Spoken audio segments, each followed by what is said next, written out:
Welcome back to another edition of the Saturday to Sunday Football Podcast. I am Paul Perticchese, and thank you for joining me as always. College football is upon us. Week 0 or week 1, whatever you want to call it, is here.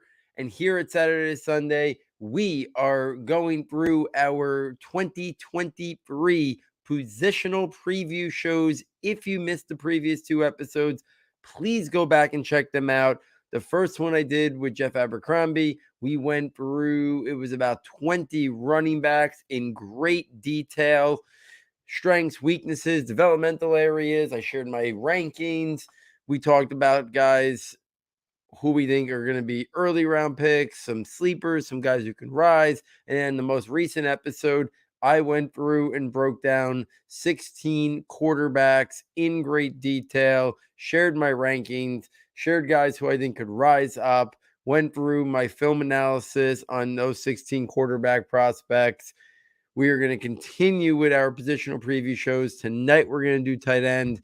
And then next up will be the wide receivers. Next week, have a special guest plan to kind of really set the stage for the real opening weekend of college football when we really get a lot of those massive games, whether you want to call it week 2, whether you want to call it week 1. That Labor Day weekend we know is the real kickoff of college football. We know some games start out the week before, but that big opening weekend with a lot of the big games and big time matchups is that Labor Day weekend. Excited to have a guest on next week to also kind of set the stage for this college football season. Similar to what I've done the previous 2 episodes as we previewed the quarterbacks and running backs, I will screen share my scouting reports that are a part of the Saturday to Sunday premium notebooks. The new set of 2023 notebooks will launch next week as well in preparation for the college football season.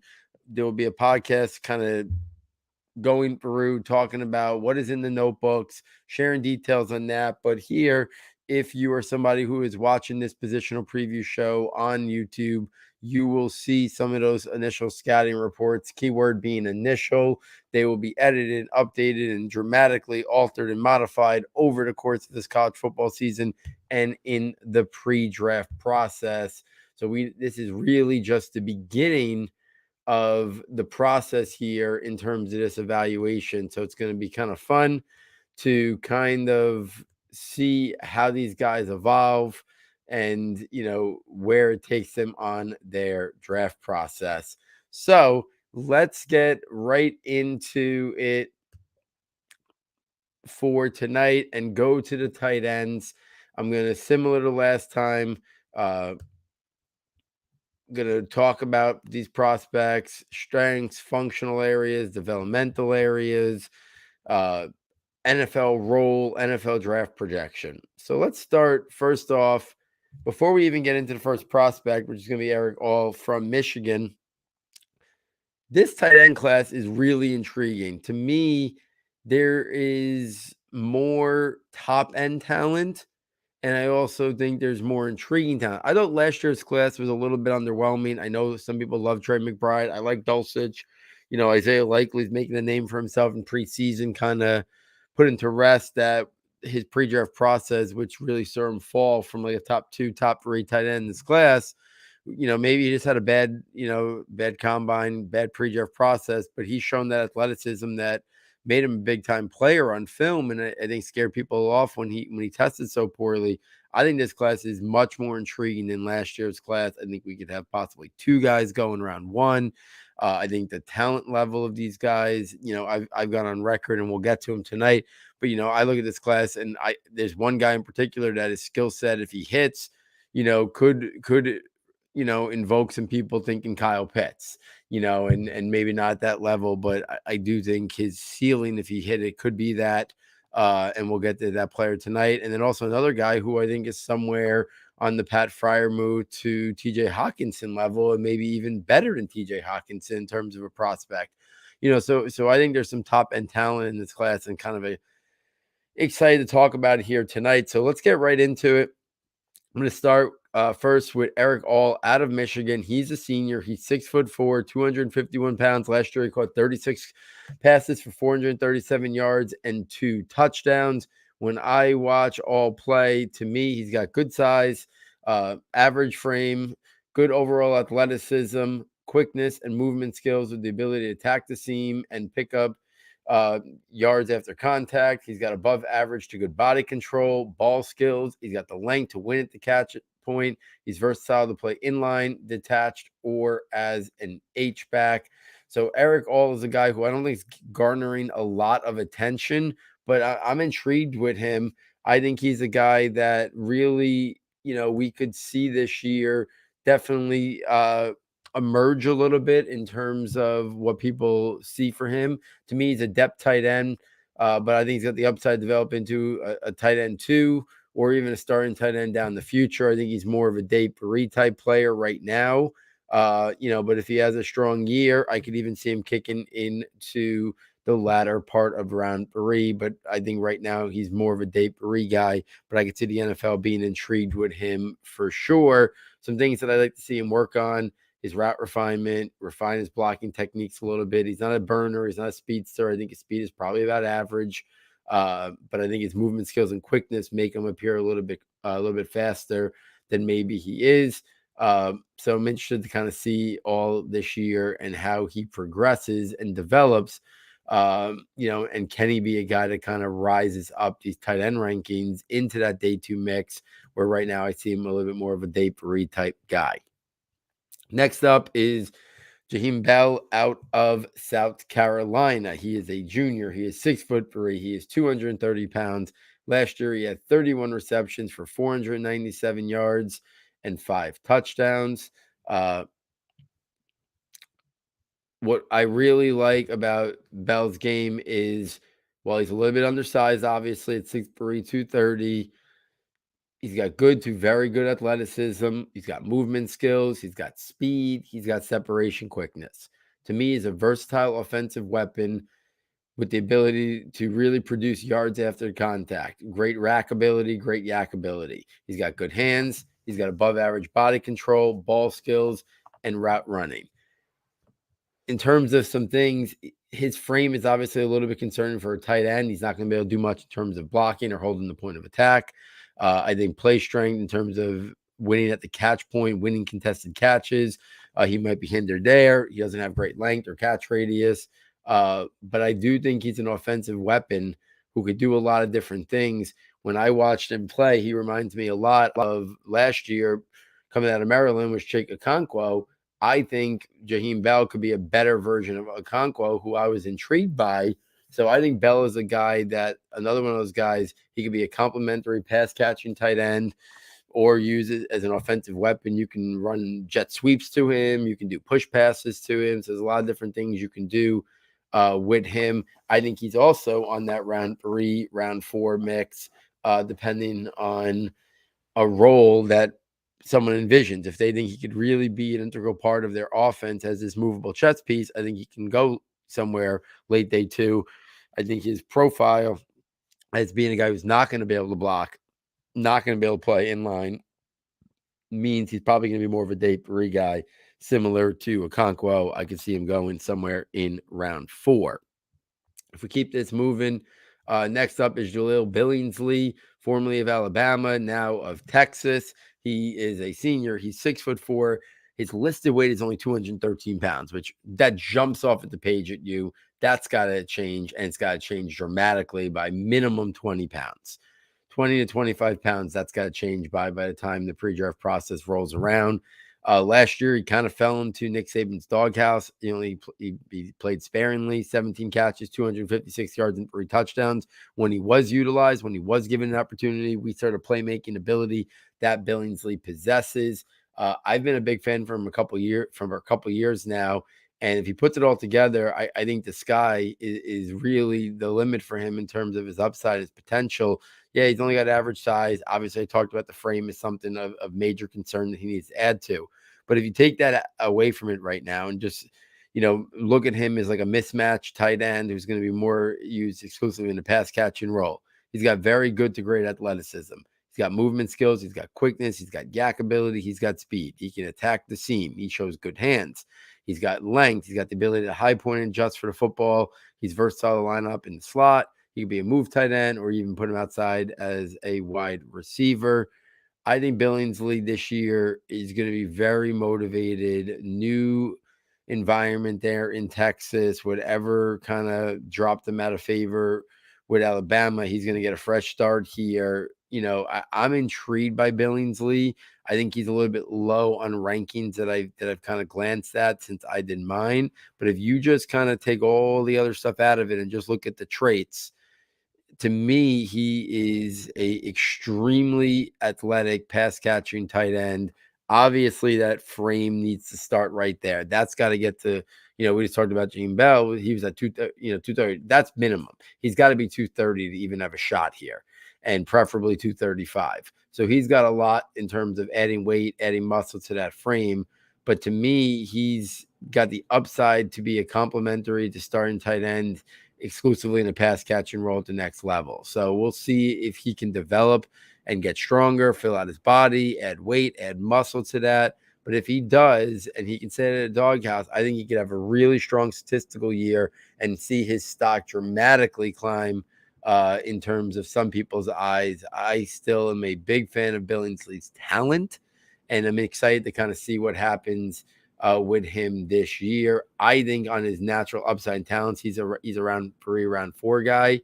And if he really can thicken up that frame to be in the mid 230s and everything else, he keeps his head on straight. I think he's got day 2 type talent for sure. If he can't add to the frame, if he has any more issues or goes into the doghouse, then you see a guy that really can, nosedive, into the latter part of day 3 or even out of the draft completely. But I am intrigued by the upside. In addition to that frame, I'd like to see him, improve that he could at least be a functional in space blocker. Got to add some more power and play strength. He's got to expand his route tree, refine his route running a little bit, and just be overall more consistent. Next up, I mentioned before that I had a guy who I thought, if everything came together, could be looked at by the NFL circles as a Kyle Pitts-like talent. That name and that player is Erick Gilbert. We didn't see him last year. Transferred to Georgia and then whatever, did not see him. So last we've seen of him was at LSU, in his freshman year. He had 35 catches, 368 yards, and 2 touchdowns. And everyone was talking about he was going to be the next Kyle Pitts. He was going to be the next star-studded tight end. He's 6'5". He's 250 pounds. He checks off great size and frame, very good to great athleticism, speed, movement skills, ability to attack the seam and get vertical, very good body control, ball skills, length, good hands. He's got play strength. He's got the ability to high point the football, win contested catches. To me, the athleticism, the pass catching skill set is comparable to Kyle Pitts. And if he can really stay on the football field, I think he could have a monster statistical season this year for Georgia. He's got to, obviously whatever the character work ethic questions that have kind of lingered for him, he's got to get that in the rearview mirror.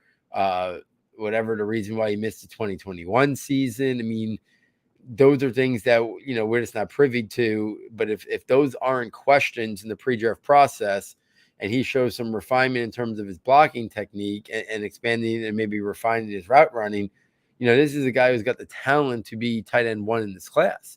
I think on pure traits alone, Erick Gilbert's best is better than right now Michael Mayer, who is most people's tight end 1. I think Gilbert, if everything checks off, could be the tight end 1 in this class. I think that's how special of his skill set is. I think similar to Kyle Pitts being a unicorn, I think Erick Gilbert is not that far off. So he's the guy who intrigues me the most in this entire tight end class. He intrigues me the most. I think he's got the most to gain this year. If he doesn't even have a good year, does he even declare? Is he a day 2 talent? Does he fall further? But to me, on talent alone, he's a round 1 guy. And I am not all about round one tight ends. I was screaming from last year. Nobody even should have went in round one or round two. So the fact that I'm saying that Rick Gilbert deserves on his natural talent to be in round one, speaks volumes of how much I think of his overall game. It's going to be really intriguing to kind of see how he puts it together this year. He can play detached. He can be the F tight end in motion. He can play inline as the Y tight end because he's got the size. He can be an outside receiver, which there was talk that he was going to transition to wide receiver, but now it looks like he's back at the tight end position. So much to like about Gilbert's game on the football field. I hope that's where all the conversation stays this year, because if so, I think we're talking about a round one talent and arguably the top tight end in this draft class.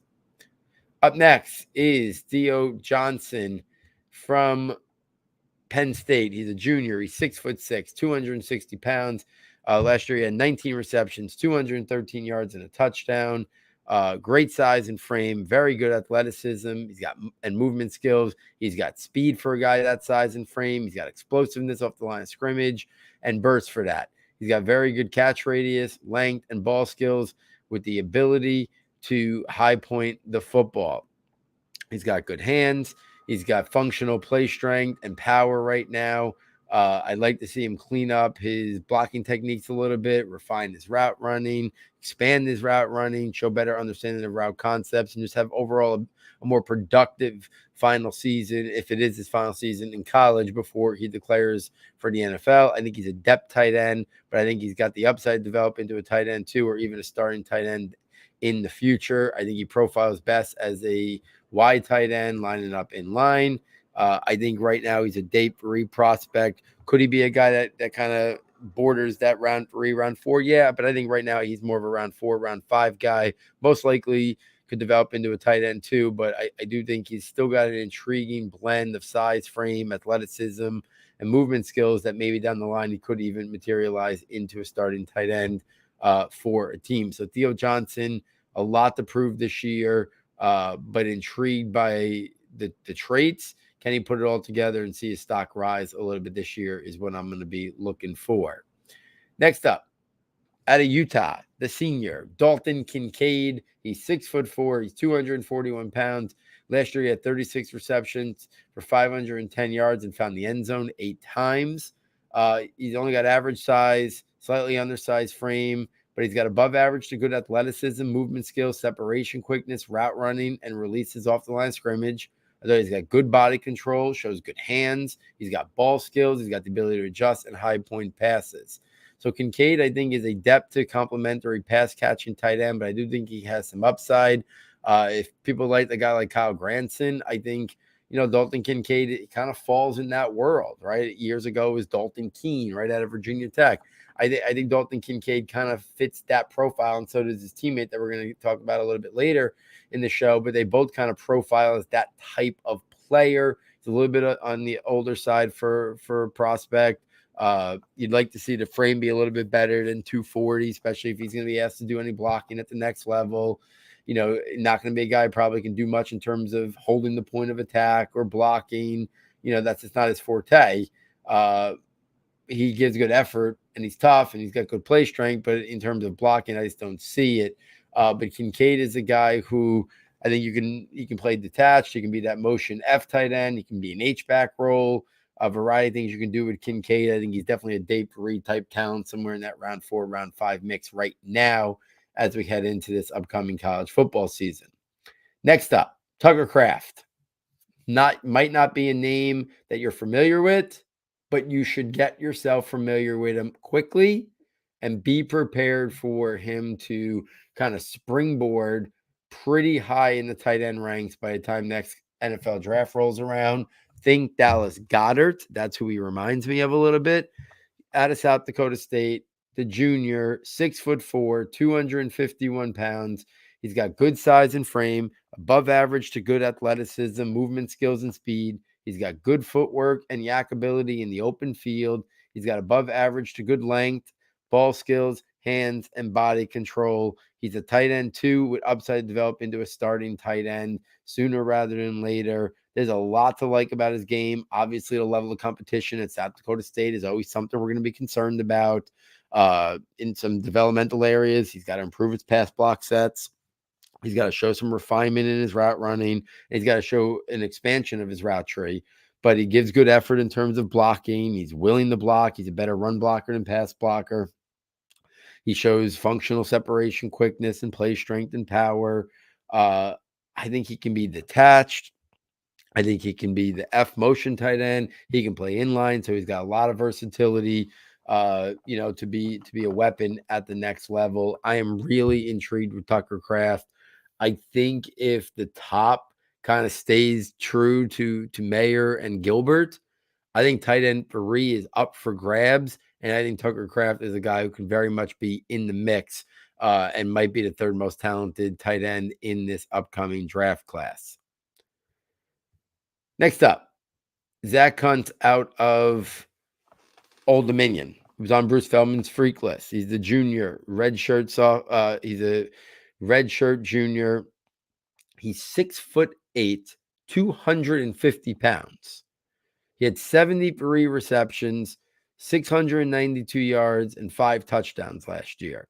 He's got rare size for a tight end at 6'8". Because 250 looks like a solid size, but because he's 6'8", I think he needs to add a little bit to his frame. He's got great athleticism, total athleticism. He's got movement skills, quickness, and speed for a guy that size and frame. He's got great length and catch radius with the ability to high point the football.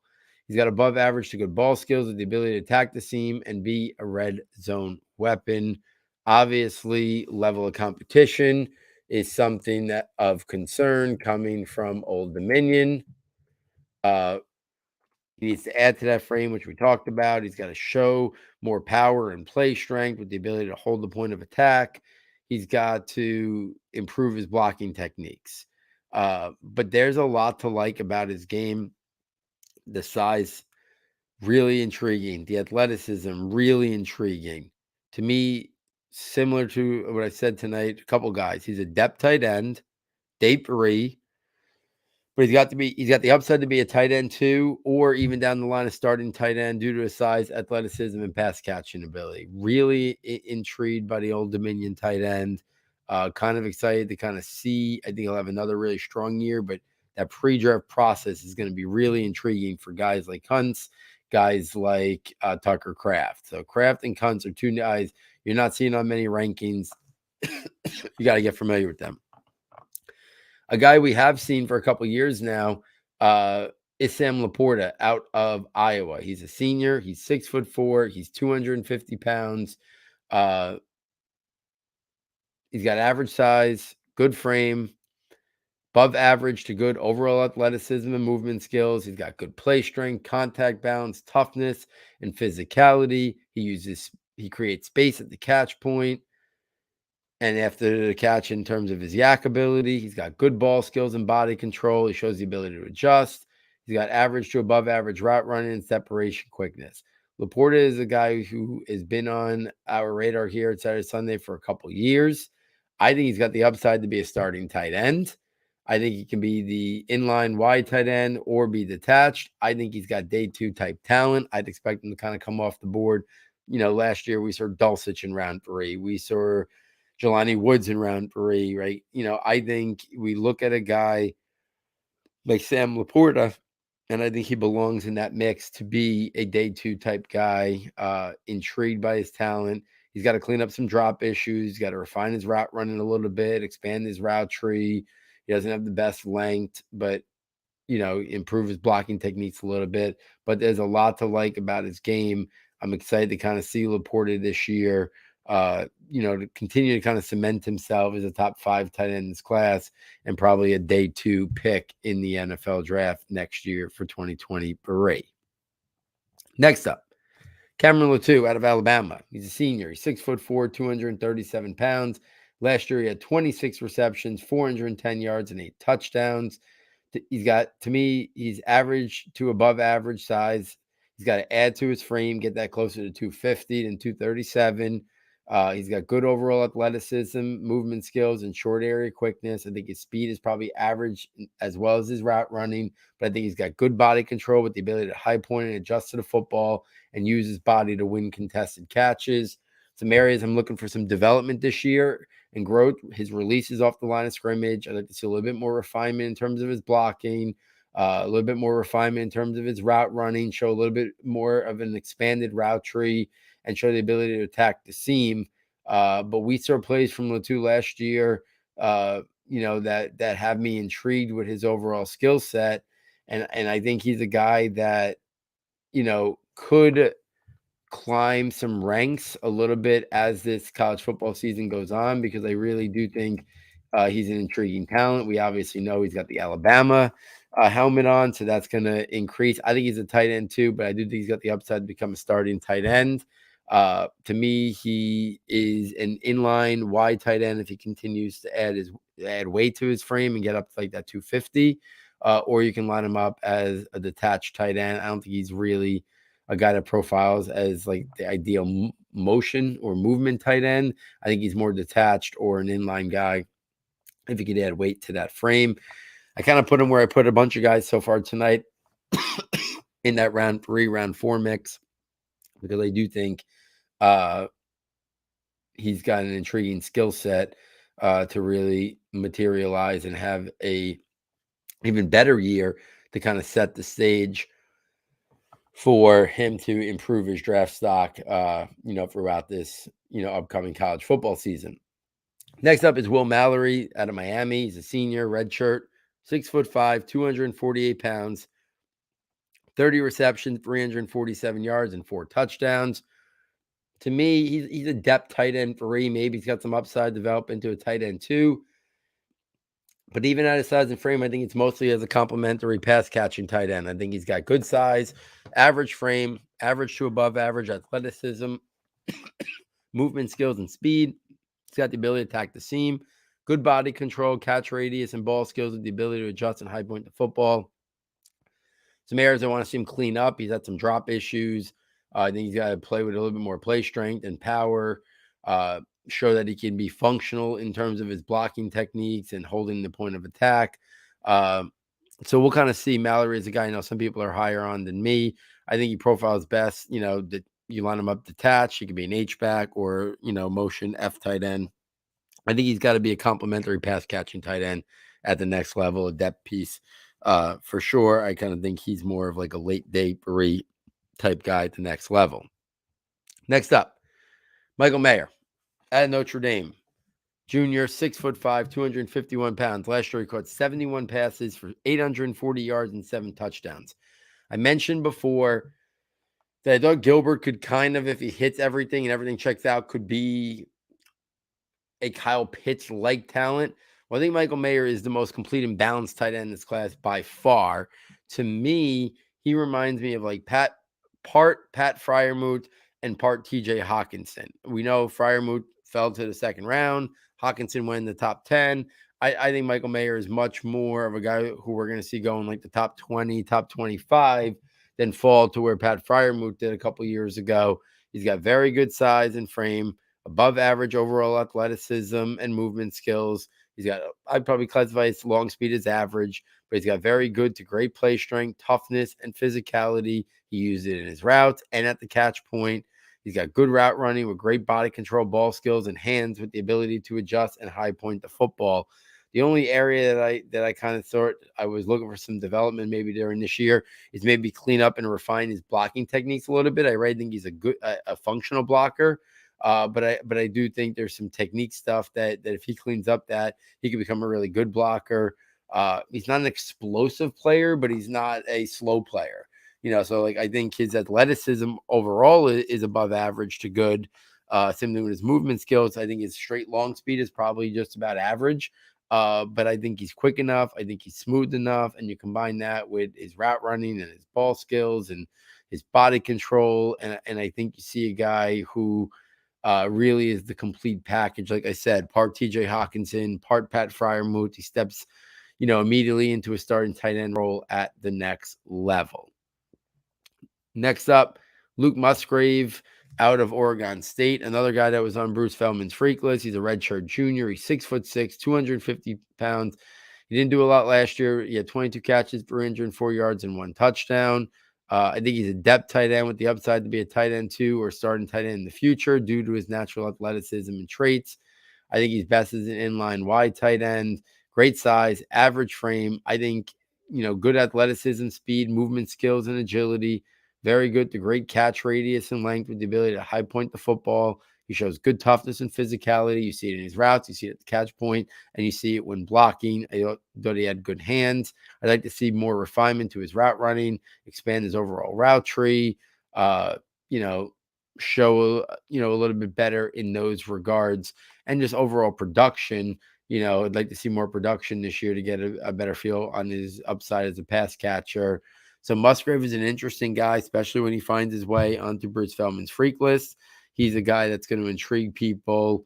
We're going to be following him closely to kind of see if he can elevate that stock at all. Next up,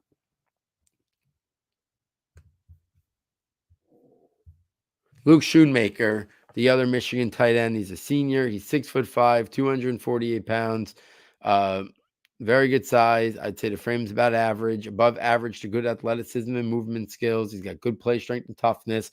He's got the ability to hold the point of attack, good to very good blocking skills. He's gonna get drafted, based on his blocking skills at the next level and the fact that he's also got above average athleticism. Not a lot of receiving production. So obviously you'd like to see a little bit more there, but with Erick All there, not sure where you are. You'd like to see him become a little bit better of a route runner, expand his route tree a little bit, but I'm just not sure he's going to have the opportunity to do that. To me, he's a depth tight end, but he's got the upside to be a tight end too due to his blocking ability. Best as an inline wide tight end. Next up, Austin Stogner now of South Carolina, formerly of Oklahoma. He's a senior. He's 6'6", 251 pounds. He goes from Oklahoma to South Carolina, similar to Spencer Rattler, so they'll have that natural connection already from their time in Oklahoma. He only caught 14 passes last year. I was expecting a much bigger year from him. He did have 3 touchdowns out of those 14 receptions for 166 yards. Very good size, good frame, above average to good athleticism and movement skills. He's got good body control and catch radius with the ability to high point and adjust. Average route running and separation quickness. He's had some drop issues he's got to clean up. He's had some injury issues that you got to hope that he put in the past, and just limited production. But the connection that he has with Rattler, I think, is going to be something to really watch this year. Is it a guy that Rattler looks to because he has that, that natural understanding of him and that relationship already? I think that could lead to Stogner putting together his most productive statistical output.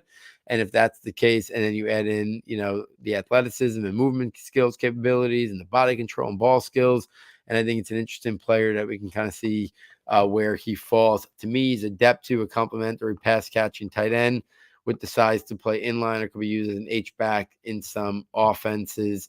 Detached, like I said, motion, inline, H-back, a variety of roles. I think he's a late date for repick unless he has a really strong statistical year, and then maybe you could see him develop, into, a little bit higher of a draft pick. Next up, Darnell Washington out of Georgia. He's a junior. He's 6'7", 265 pounds. Now, obviously, right off the bat, production is an issue. Only 10 receptions last year, 154 yards and 1 touchdown. We need to see more of his route running. We need to see a larger route tree. But, he's playing there with Arik Gilbert. He's playing there. Theoretically, he's the third tight end, right? Because when you really stop and think about it, Brock Bowers, Arik Gilbert, and Darnell Washington are 3 of my top tight ends in all of college football. They are all, on the same team. So I'm not really sure what type of opportunity. But if you just base him on his natural traits, this is a guy who's got a great size and frame. He's got good to very good overall athleticism and movement skills at his size. He's got great length and catch radius. He has shown the ability to go up and high point the football. He's got great play strength, power, and toughness. You see that physicality at the catch point and in his blocking. He's got good to very good blocking skills.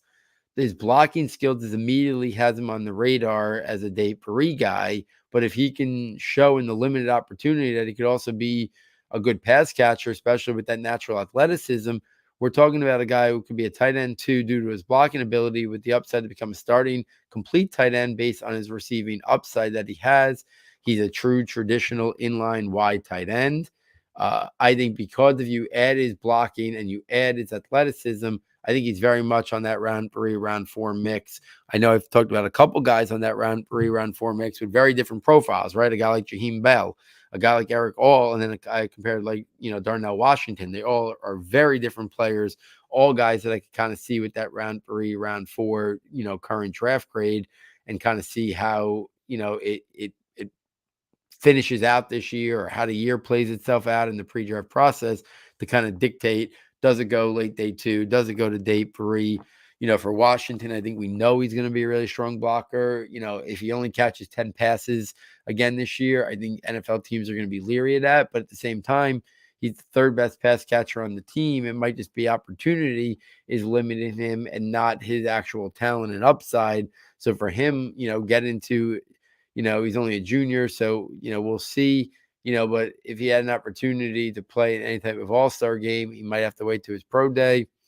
But, showing out there pass catching wise, I think would go a long way to maybe helping his draft stock to be a guy who could go off the board in round 3. Next up, Josh Whyle out of Cincinnati. He's a senior. He's 6'7", 244 pounds. Last year, he had 6 touchdowns, 26 catches for 332 yards.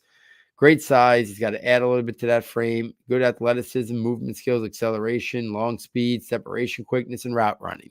So he's got a lot of traits that we like to see in terms of the speed, the athleticism, the route running, the separation quickness. He's got good body control. He has shown the ability to high point and adjust to a football. He's got very good length and catch radius with good hands. I'd like to see him obviously show that he could be a functional blocker, at least in space. He's got to improve his play strength, his power a little bit, show he can at least hold the point of attack a little bit. Like I said, more of a in-space blocker than a guy who's going to line up in line. To me, he's a depth tight end with the upside to be a complementary pass-catching tight end too. You can line him up as a big slot, put him in motion as the F tight end, or have him detached. Next up, Benjamin Yurosek out of Stanford. He's the junior. He's 6'5", 235 pounds. Intriguing player who caught 42 catches for 653 yards and 3 touchdowns. To me, he's a depth to complementary pass catching tight end with the upside to develop into a starter down the line. He's got good size. He's got to add to that frame.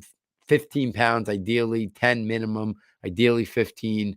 He's got average athleticism, movement skills, and separation quickness, but he's got above average to good route running. He's got good body control and hands with the ball skills and ability to adjust and high point to the football. I think he's lacking in terms of his long speed, his agility. I even think his play strength, power, all are areas that need improvement.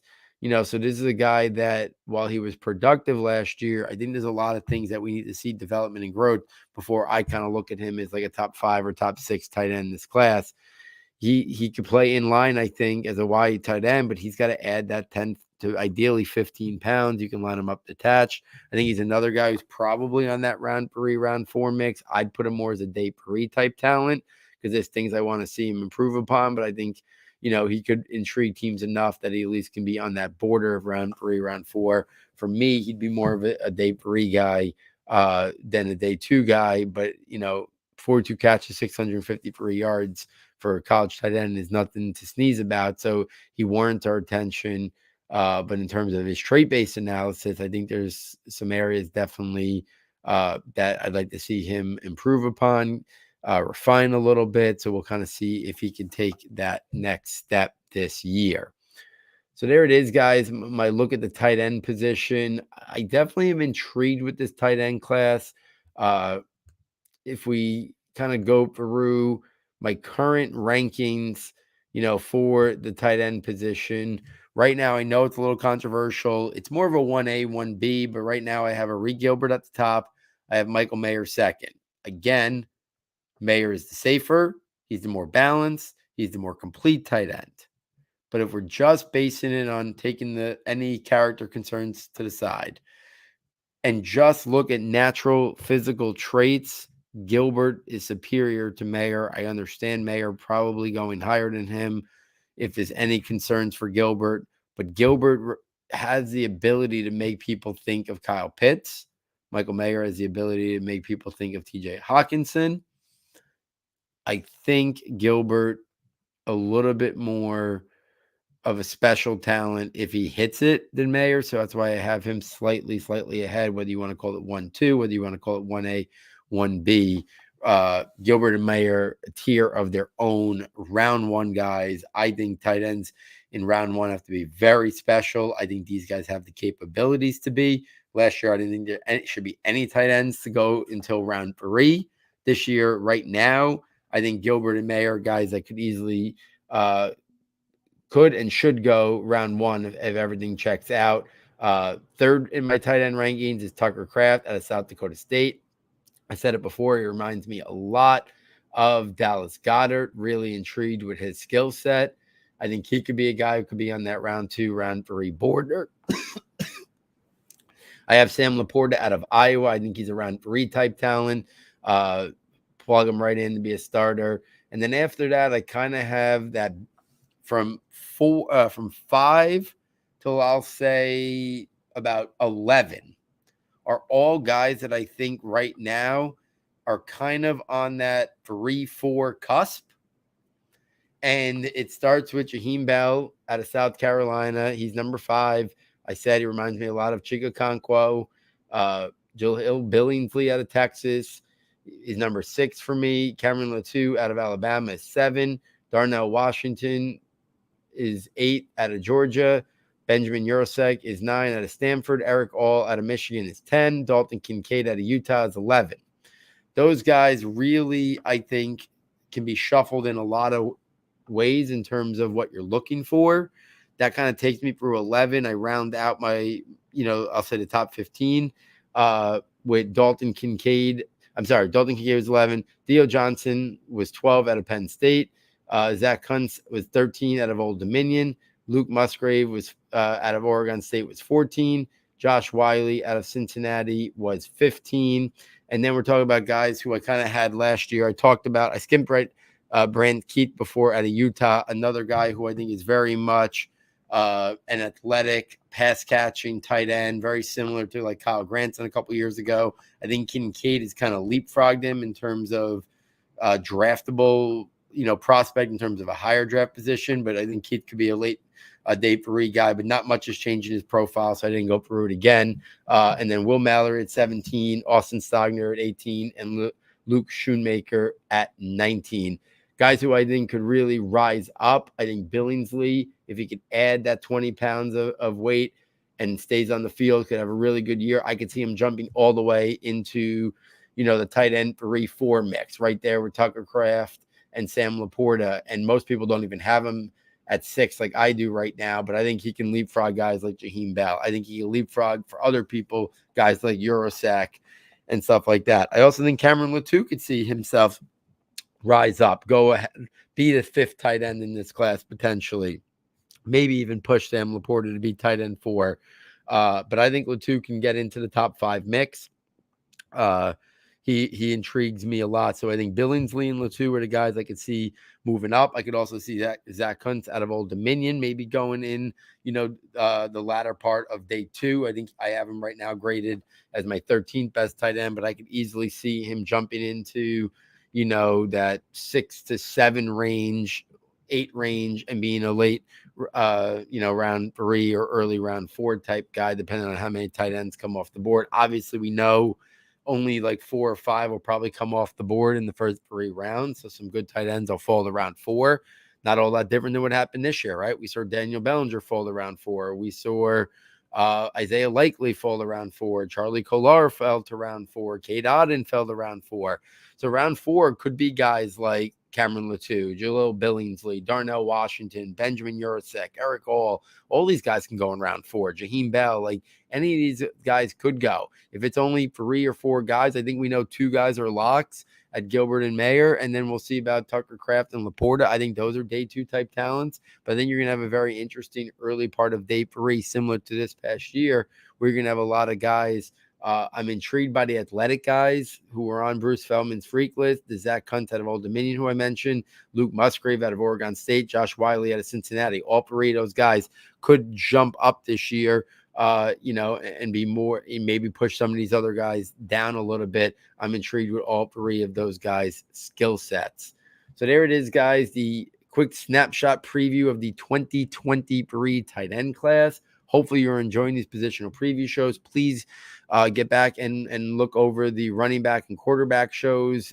We have everything timestamped, so if you want to find specific players or go back and listen over to specific players, you can quickly find the timestamps to find anybody you want to find. So, on behalf of our sound tech engineer, David Nicano, and myself, thank you for joining us, and we look forward next time taking you from Saturday to Sunday.